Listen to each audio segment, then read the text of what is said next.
Hai rekan-rekan, kami dari kelompok 10 akan mempresentasikan mengenai analisis dan penyusunan skenario-skenario pengendalian anggaran, yakni analisis sensitivitas. Terima kasih atas kesempatannya, saya Anastasia dengan NIM 025. Di sini saya akan menjelaskan mengenai analisis sensitivitas.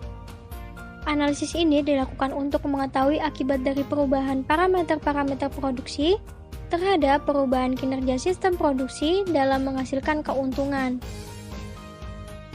Skenario-skenario pengendalian anggaran berfungsi untuk melakukan pengendalian ketika anggaran yang diterapkan tidak sesuai dengan yang direncanakan. Salah satu metode dalam pengendalian anggaran adalah dengan analisis sensitivitas menggunakan break-even point. BEP adalah suatu titik atau keadaan di mana perusahaan tidak memperoleh keuntungan dan tidak menderita kerugian. Apabila TR, total revenue atau total pendapatan, lebih besar daripada TC, total cost atau total biaya, maka perusahaan akan mendapatkan laba. Sebaliknya, apabila TR lebih kecil daripada TC, maka perusahaan akan mengalami kerugian.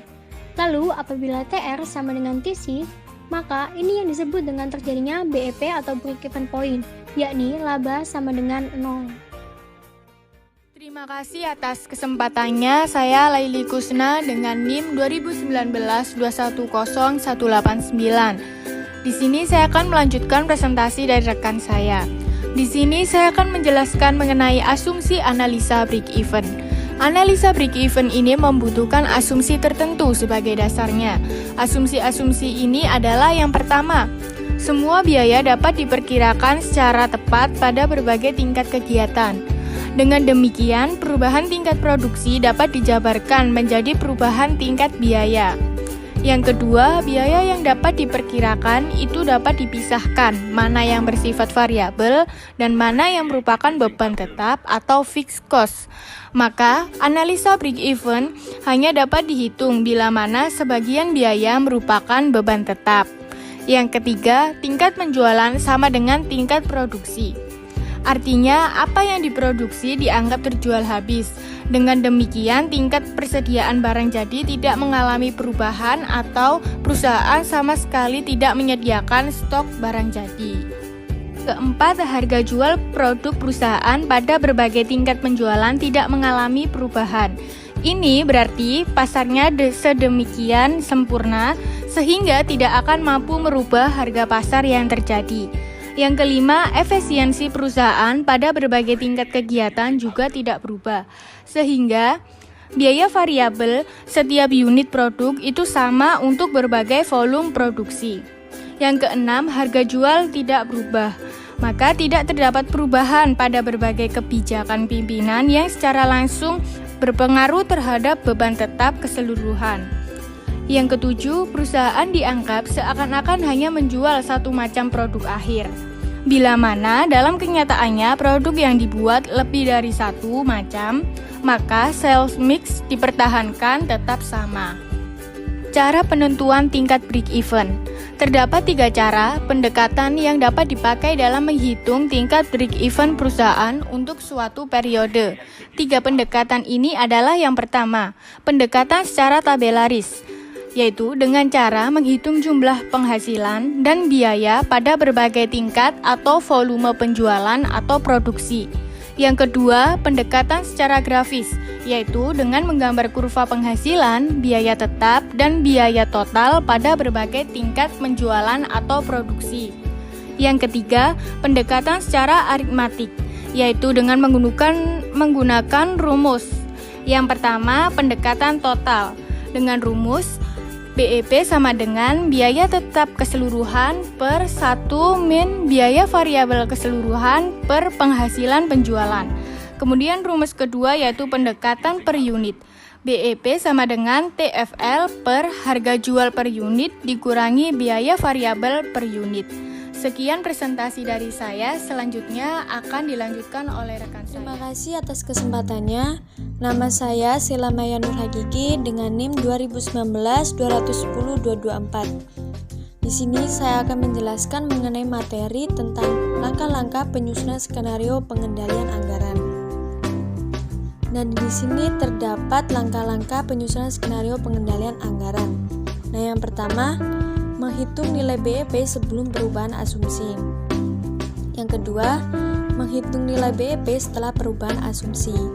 Yang ketiga, membandingkan kedua BEP. Dalam membandingkan kedua BEP, jika BEP setelah asumsi lebih dari BEP sebelum asumsi, maka perlu skenario pengendalian anggaran. Dan begitu pun sebaliknya, jika BEP setelah asumsi kurang dari BEP sebelum asumsi, maka skenario tidak perlu dibuat. Nah, yang terakhir, skenario pengendalian dibuat dengan tujuan membuat BEP skenario kurang dari BEP sebelum. Berikut ini terdapat contoh soal dan pembahasan. PT Citra menganggarkan akan menjual 400.000 unit barang X dengan harga jual per unit sebesar $50. Diketahui biaya variabel per unitnya barang X sebesar $25 dan biaya tetap total sebesar $3.600.000. Jika ada asumsi bahwa akan terjadi peningkatan biaya variabel sebesar 10%, maka buatlah skenario pengendalian barang yang dapat dilakukan. Langkah pertama yaitu BEP sebelum perubahan asumsi. BEP per unit sama dengan TFC dibagi P dikurangi VC sama dengan 3.600 dibagi 50 dikurangi 25 sama dengan 3.600 dibagi 25 sama dengan 144.000. Nah, 3.600 ini tuh didapat dari biaya tetap total. Kemudian yang 50 didapat dari harga jual per unit. Kemudian yang 25 ini tuh dari biaya variabel per unit barang X. Kemudian langkah kedua, BEP sesudah perubahan asumsi. Asumsi VC naik 10% sehingga VC berubah menjadi 110% dikali dengan 25 sama dengan 27,5. BEP unit sama dengan TFC dibagi P dikurangi VC. 3.600 dibagi 50 dikurangi 27,5. Nah, tadi kan 25 sekarang jadi 27,5 itu karena hasil dari asumsi VC naik 10% yang sudah dikali dengan biaya variabel per unit barang X. Hasilnya 3.600 dibagi 22,5, hasilnya 160.000. Kemudian langkah ketiga, membandingkan BEP sebelum dan sesudah. BEP sebelum sama dengan 144.000, BEP sesudah sama dengan 160.000. BEP sesudah lebih besar dari BEP sebelumnya, sebelum adanya perubahan asumsi. Kemudian langkah keempat, permintaan skenario pengendalian. Skenario dengan adanya peningkatan biaya variabel, maka harga jual produk akan dinaikkan sebesar 7%. P sama dengan 107% dikali $50 sama dengan $53,5. Rumusnya BEP unit sama dengan TFC dibagi P dikurangi VC sama dengan 3.600 dibagi 53,5 dikurangi 27,5 sama dengan 3.600 dibagi 26 dengan hasil 138.461,53. Jadi nilai BEP yang dihasilkan skenario ini telah menjadi kurang dari BEP sebelumnya sehingga skenario ini dapat dilakukan. Sekian presentasi dari kelompok 10, kurang lebihnya mohon maaf. Wassalamualaikum warahmatullahi wabarakatuh.